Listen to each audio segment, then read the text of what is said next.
Assalamualaikum warahmatullahi wabarakatuh. Alhamdulillahi wa kafa. Wassalatu wassalamu ala rasulihil mustafa wa ala alihi wa sahbihi wa man iktafa, amma ba'd. Kita panjatkan puja dan puji syukur kehadirat Allah subhanahu wa ta'ala. Pada kesempatan malam yang berbahagia kali ini, tanggal 7 Dzulhijjah 1443 Hijriah, atau yang bertepatan dengan tanggal 6 Juli 2022, kita masih kembali diberi kekuatan, kesehatan, hidayah serta taufik dari Allah Jalla wa'ala, sehingga kita bisa kembali menghadiri pengajian rutin tafsir Al-Quran di Masjid Agung Darussalam Purbalingga. Kita berharap semoga Allah subhanahu wa ta'ala berkenan untuk melimpahkan kepada kita semuanya ilmu yang bermanfaat, sehingga bisa kita amalkan sebagai bekal untuk menghadap kepada Allah Jalla wa'ala. Allahumma amin. Salam dan salam semoga senantiasa tercurahkan kepada junjungan kita Nabi Agung Muhammad sallallahu alaihi wasallam, pada keluarganya, sahabatnya dan umatnya yang setia mengikuti tuntunannya hingga di akhir nanti. Jamaah sekalian rahimani wa rahimakumullah, seperti biasanya sebelum kita mengawali kajian malam hari ini, kita akan membaca bersama surat yang mulia, surat Al-Insyiqaq. Semoga Allah subhanahu wa ta'ala memberkahi majlis kita. A'udzu billahi minasy syaithanir rajim.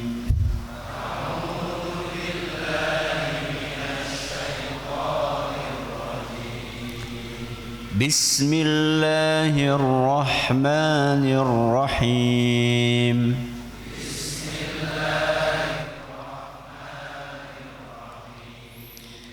Idza as-samaa'u inshaqqat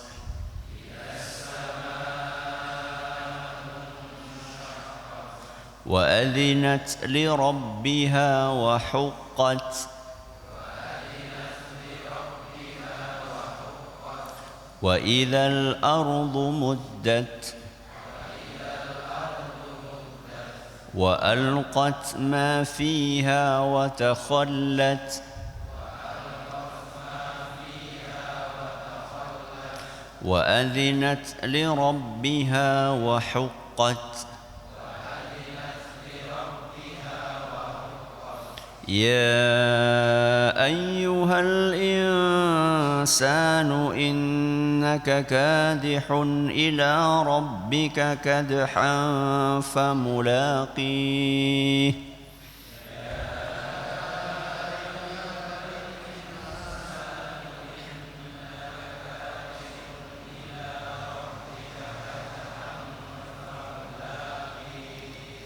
فأما من أوتي كتابه بيمينه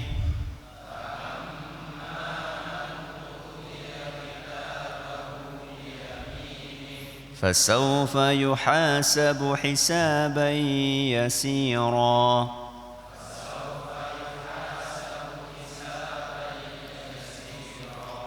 وينقلب إلى أهله مسرورا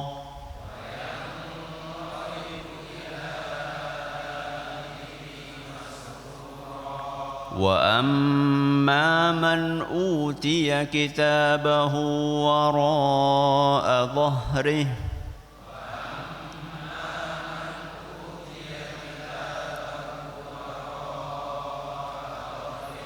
فسوف يدعو ثبورا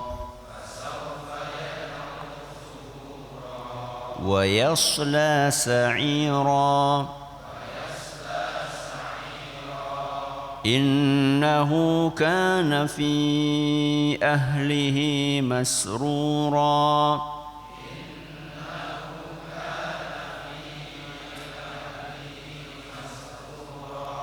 إنه ظن أن لن يحور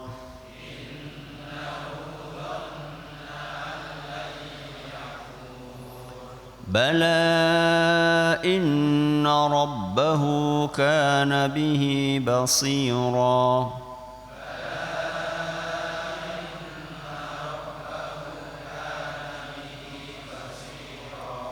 فلا أقسم بالشفق والليل وما وسق والقمر إذا اتسق لتركبن طبقا عن طبق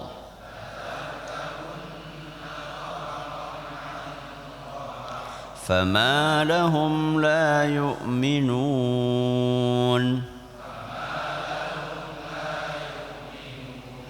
وإذا قرئ عليهم القرآن لا يسجدون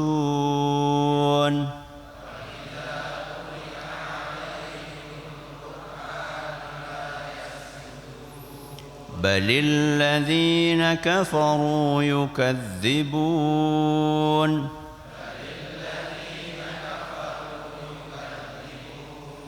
والله أعلم بما يوعون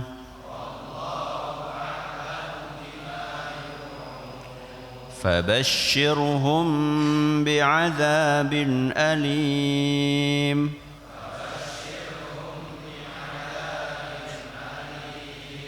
إلا الذين آمنوا وعملوا الصالحات لهم أجر غير ممنون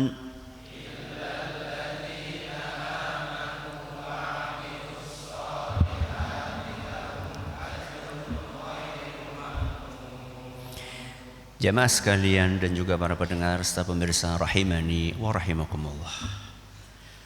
Kemarin pada pertemuan sebelumnya kita telah menyampaikan beberapa muqaddimah terkait dengan surat Al-Insyiqaq.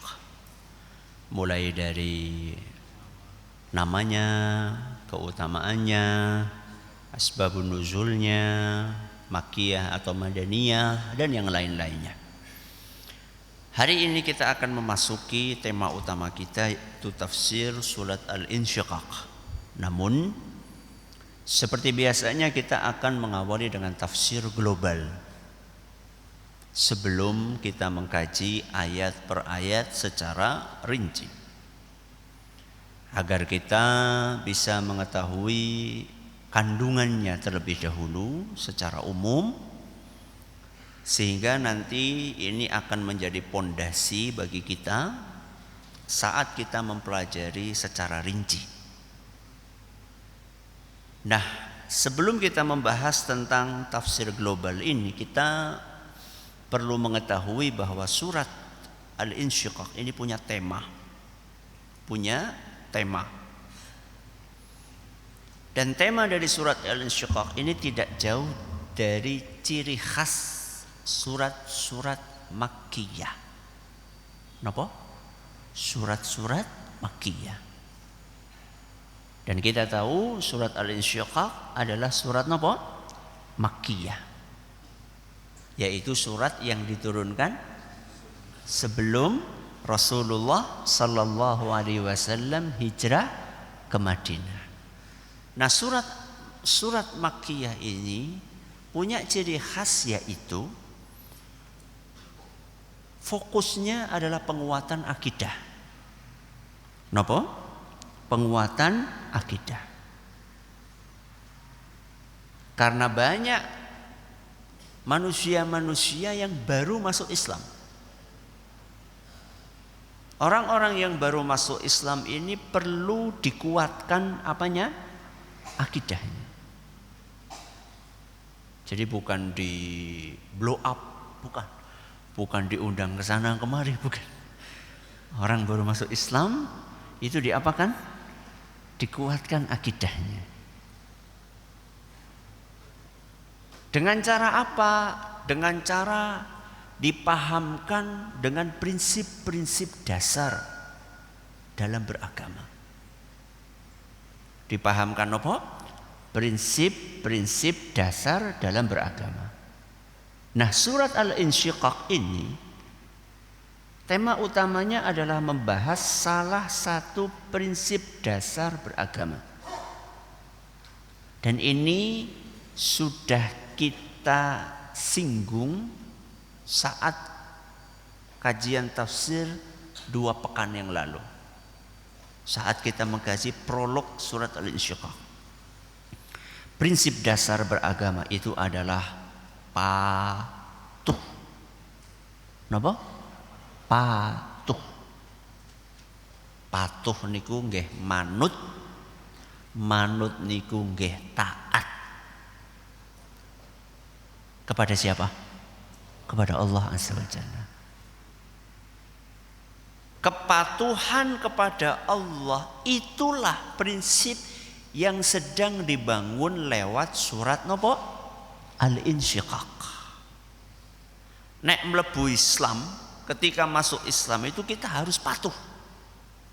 Patuh kepada sinten? Kepada Allah Subhanahu wa taala. Makanya muslim yang sejati, berarti wonten muslim, musliman. Muslim yang sejati itu begitu ada perintah dari Allah, ada perintah dari Rasul sallallahu alaihi wasallam, enggak banyak protes, enggak banyak ngeluh. Yang ada adalah sami'na wa ata'na, sendika dawuh. Itu muslim napa? Sejati. Baik. Setelah kita mengetahui tema umumnya, apa tema umumnya tadi?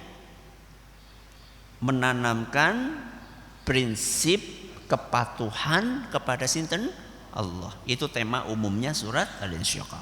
Setelah kita mengetahui tema umumnya, mari kita bahas apa kandungan global surat Al-Insyiqaq.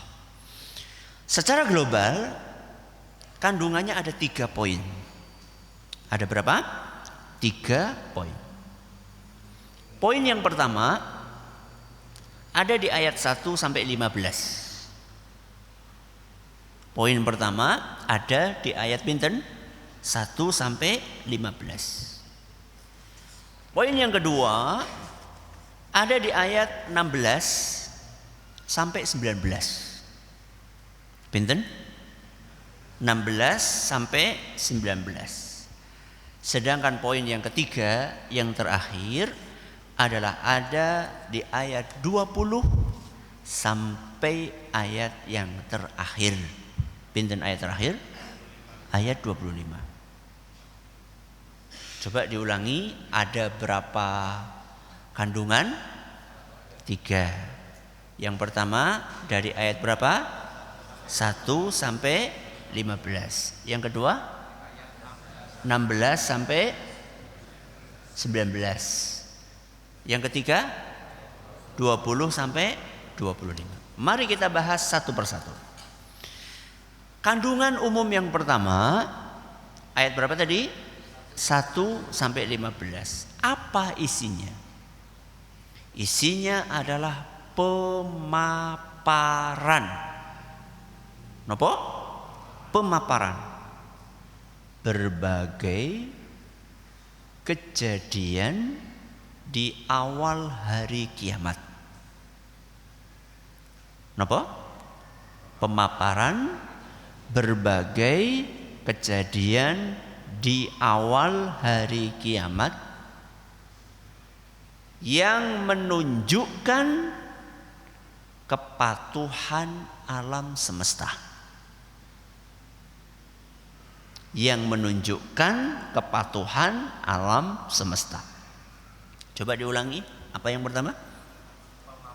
Pemaparan berbagai kejadian. Kapan? Di awal hari kiamat yang menunjukkan kepatuhan alam semesta. Kepatuhan kepada siapa? Ya mesti kepada Allah lah. Ya. Kepatuhan kepada Allah. Mari kita lihat. Ayat 1 sampai berapa tadi? 15. Idza samaa'un syaqqat wa adzinat li rabbiha wa huqqat wa idzal ardu muddat wa alqat ma fiha wa takhallat wa adzinat li rabbiha wa huqqat. 5 ayat ini membahas tentang kejadian hari kiamat.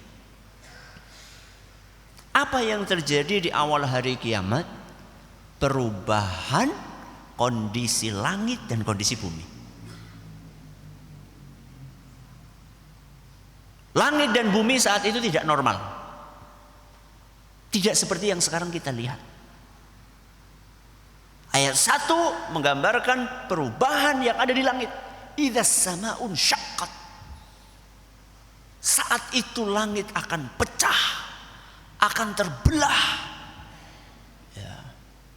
Kalau sudah terpecah, terbelah, maka yang terjadi adalah ambruk. Ya. Kenapa langit yang begitu kuat, yang begitu kokoh, yang begitu tebal, yang begitu rapi saat ini bisa terbelah, bisa pecah, bisa berantakan? Jawabannya ada di ayat berikutnya. Wa adzinat li rabbiha wa huqqat. Karena langit patuh. Patuh kepada siapa? Kepada Allah. Siapa yang memerintahkan langit itu pecah, berantakan, hancur? Sinten?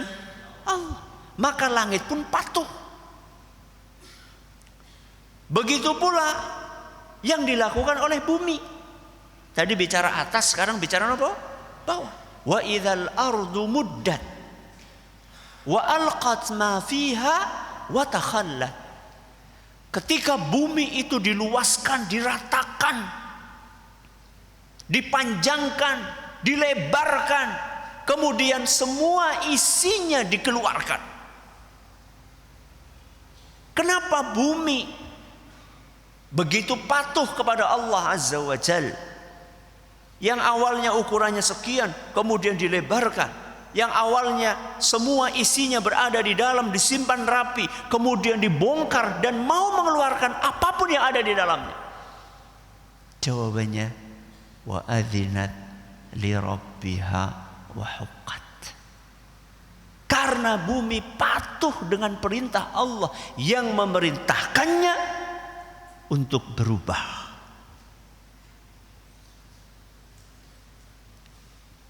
Apakah bumi, langit patuhnya hanya di hari kiamat? Sekarang pun langit, bumi beserta isinya patuh kepada Allah. Langit, ada matahari, ada nopo? Bulan, ada bintang. Coba jenengan pikirkan. Sudah berapa tahun matahari yang merupakan salah satu isi langit nurut kepada Allah untuk terbit dari mana? Timur, tenggelam di barat. Sudah berapa tahun matahari nurut kepada Allah? Pinten tahun? Boten ngertos. Apa pernah matahari protes kepada Allah? Aku bosen. Kawit mbiyen sekang mana itu? Kulon nggih. Wetan.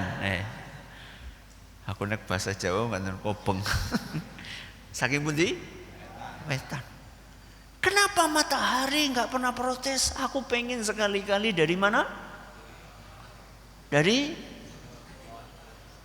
utara apa dari nopo? Selatan. Gak pernah. Itu arah. Bicara nopo? Arah. Juga gak pernah matahari protes kepada Allah. Kenapa gak diganti misalnya terbitnya jam 8, jam 9, sing ngantuk? Kenapa selalu terbitnya tepat waktu jam pinten? Jam 5 ya. Sudah mulai kelihatan warna merahnya, nanti kita akan bahas. Fala uqsimu bisyafaq. Ketika tenggelam ya. Warna merahnya mulai kelihatan. Gak pernah matahari itu protes kepada Allah. Aku luwe sih pengen dolanan, mau apa? Tenggelam.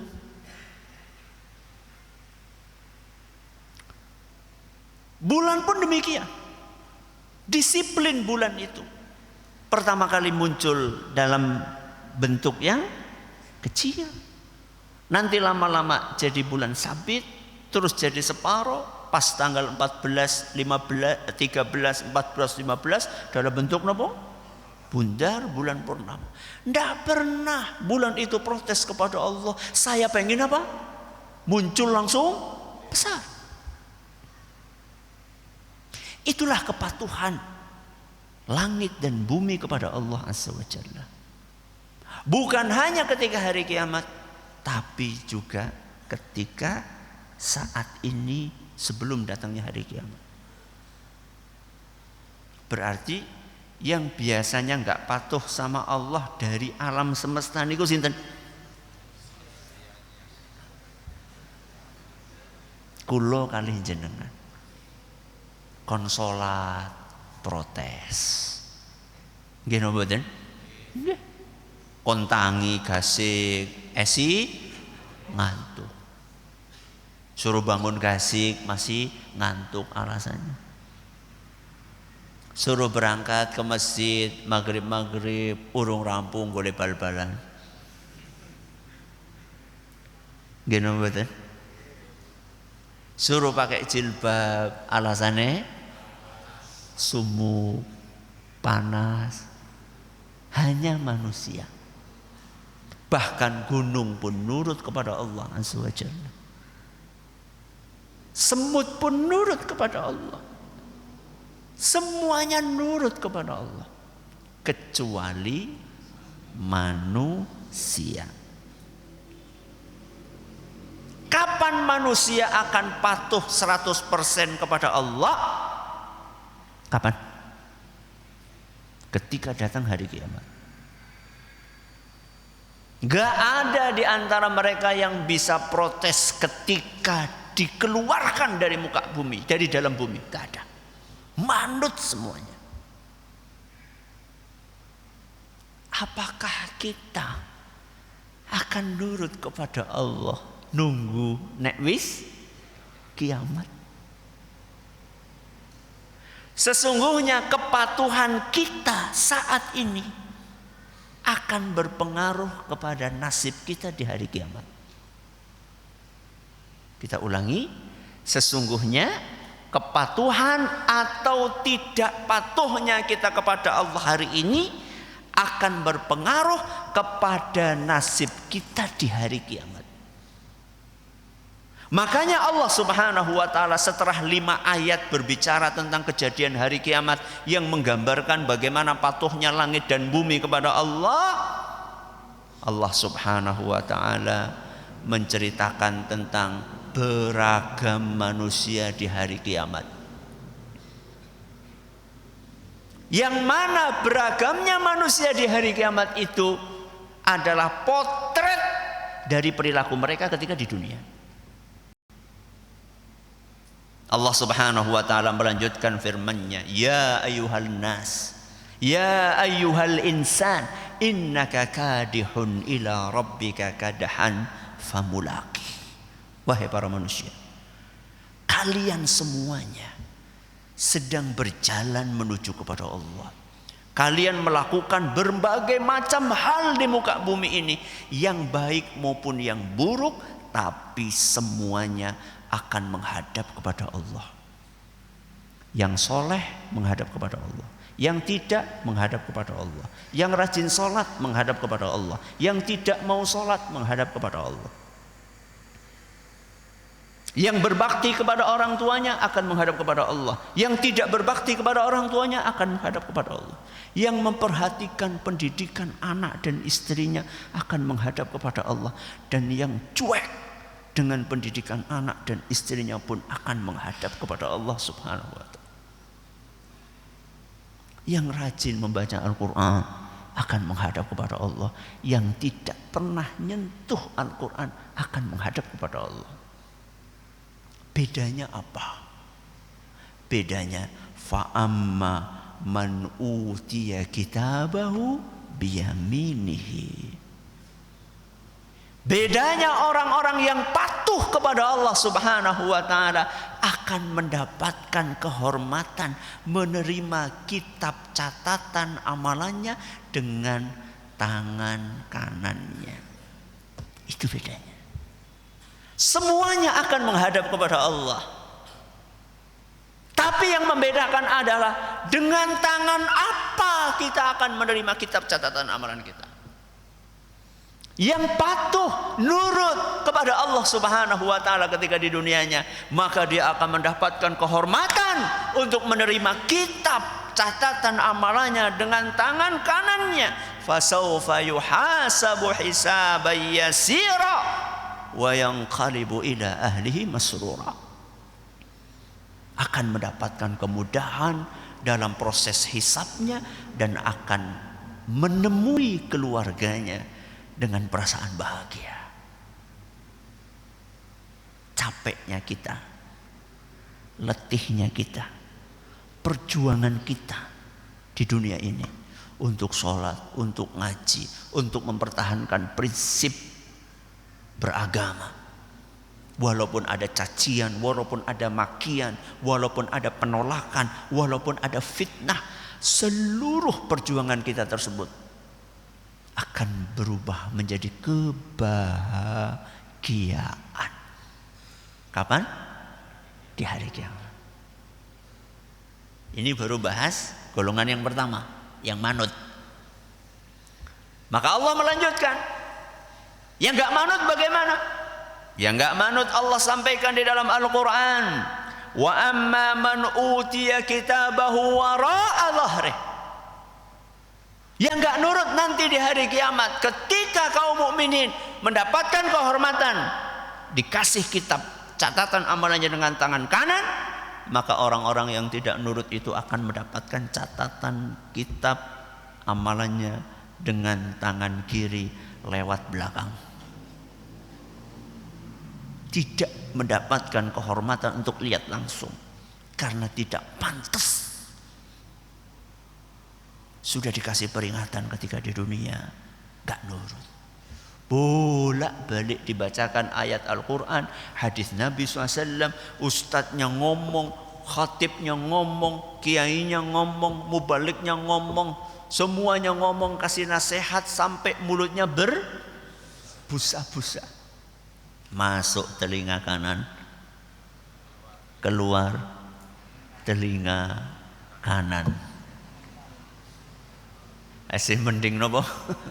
Masuk telinga kanan, keluar telinga kiri. Mbok esiana sing nyantol niki mboten. Urung mlebu wis metu.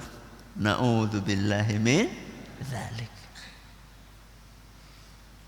Sudah, ini adalah poin yang pertama. Coba diulangi apa poin yang pertama?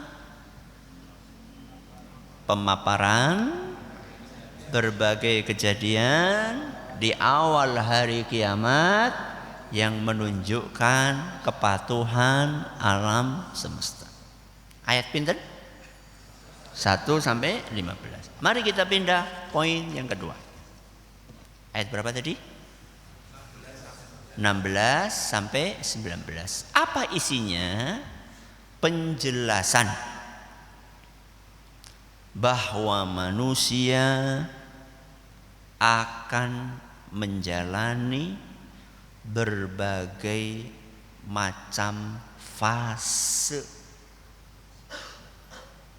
Penjelasan bahwa manusia akan menjalani bermacam fase dalam kehidupannya. Dalam kehidupannya di dunia maupun di akhirat. Kita ulangi. Apa? Penjelasan bahwa manusia akan menjalani bermacam fase dalam kehidupannya. Di mana? Di dunia maupun di akhirat. Saat akan menjelaskan poin ini, Allah Subhanahu wa taala mengawalinya dengan sumpah. Fala uqsimu bisyafaq wal laili wama wasaq wal qamari idza tasaq la tarkabunna tabaqan an tabaq. Intinya adalah la tarkabunna tabaqan an tabaq. Kalian wahai para manusia pasti akan mengalami macam-macam fase dalam kehidupannya. Kehidupan dunia atau akhirat? Dunia. Kita semuanya mengalami fase itu. Mulai dari fase kita berada di dalam perut ibu kita, itu pun juga mengalami beberapa fase dalam bentuk cairan, terus jadi segumpal darah, segumpal daging, terus bentuk manusia, dikasih nopo? Nyawa, proses, tangan, kaki, dan seterusnya. Fase pindah kemudian 9 bulan keluar dari nopo? Rahim ibunya. Kemudian mengalami fase disusui, kemudian disapih, latihan duduk, latihan jalan, sampai bisa lari. Terus sampai ke puncak kekuatan kita. Saat usia kita 30, 20, 40, setelah itu kemudian apa? Turun. Dari lemah, kuat, lemah lagi. Jenengan fase mana? Macam-macam. Ada yang lemah karena kecilnya, ada yang lemah karena tuanya, ada yang kuat karena memang sedang fase puncak. Semua orang akan mengalami fase itu di dunia. Bukan hanya fase fisik, tapi juga fase perasaan.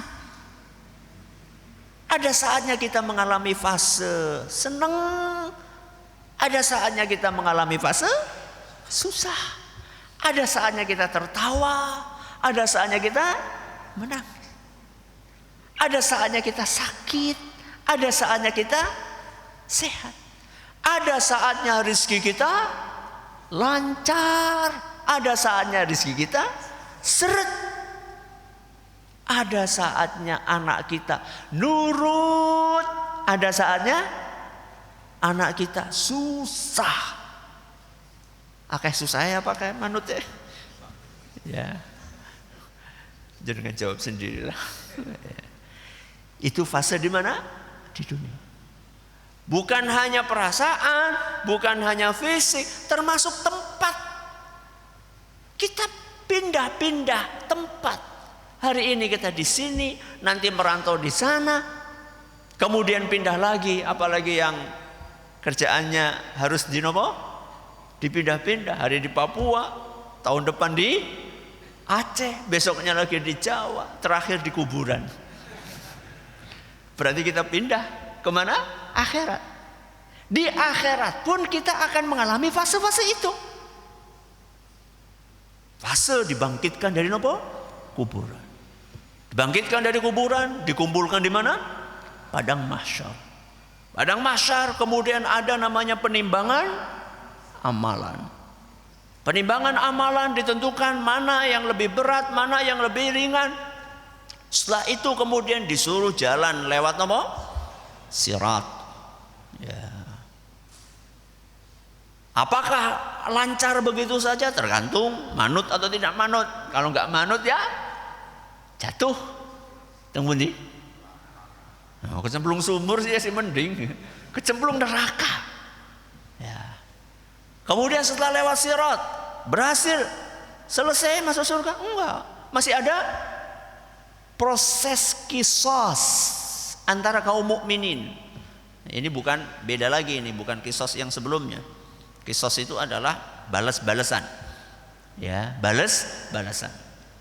Antara kaum mukminin terjadi lagi kisos di situ.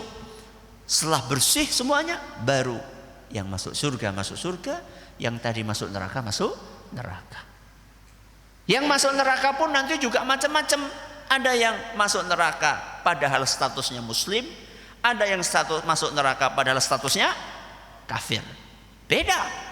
Yang muslim masuk neraka masih ada peluang untuk keluar. Ya.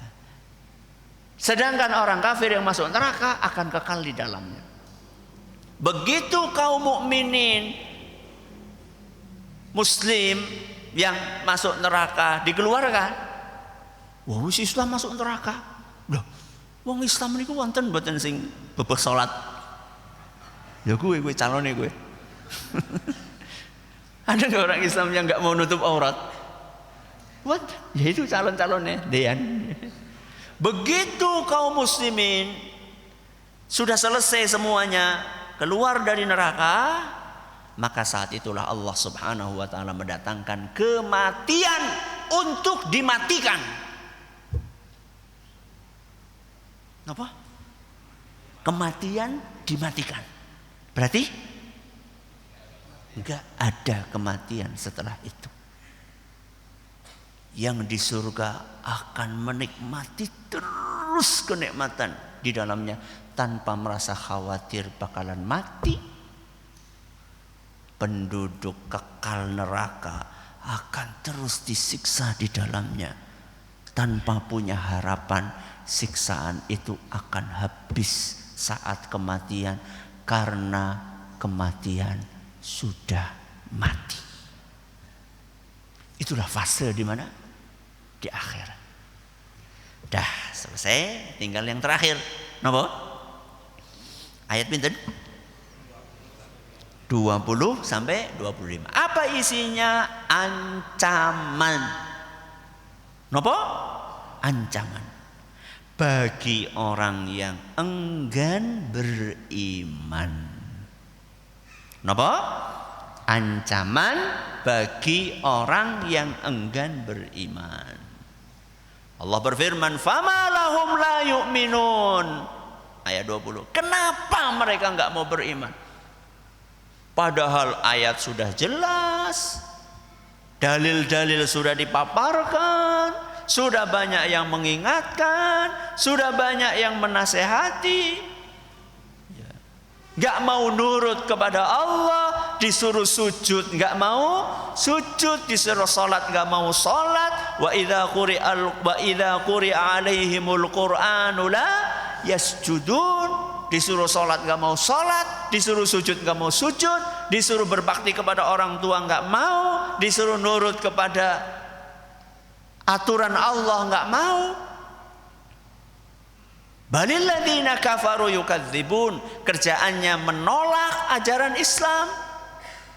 Wallahu a'lamu bima yu'un fabasyirhum bi'adzabin alim. Kasih tahu mereka ancaman bahwa mereka akan mendapatkan siksaan yang pedih. Ketidakpatuhan kita kepada Allah itu ada efeknya, dan kepatuhan kita kepada Allah ada efeknya. Illalladzina amanu wa amilus salihati lahum ajrun ghairu mamnun. Yang patuh kepada Allah, mau beriman, mau beramal saleh, maka mereka akan mendapatkan balasan pahala ghairu mamnun. Napa artinya ghairu mamnun? Tidak akan pernah putus. Karena ahli surga gak mungkin mati. Tinggal dia menikmati buah capeknya dia beramal 60 tahun, 50 tahun, 70 tahun, tekun beribadah. Tinggal menikmati balasannya pinten tahun? Selama-lamanya. Mudah-mudahan kita termasuk golongan tersebut.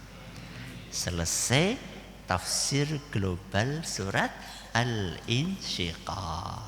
Mudah-mudahan bermanfaat. Dan insya Allah pada pertemuan berikutnya kita akan membahas ayat per ayat. Kita akhiri dengan doa kafaratul majlis. Subhanakallahumma wa bihamdika asyhadu an la ilaha illa anta astaghfiruka wa atubu ilaik. Assalamualaikum warahmatullahi wabarakatuh.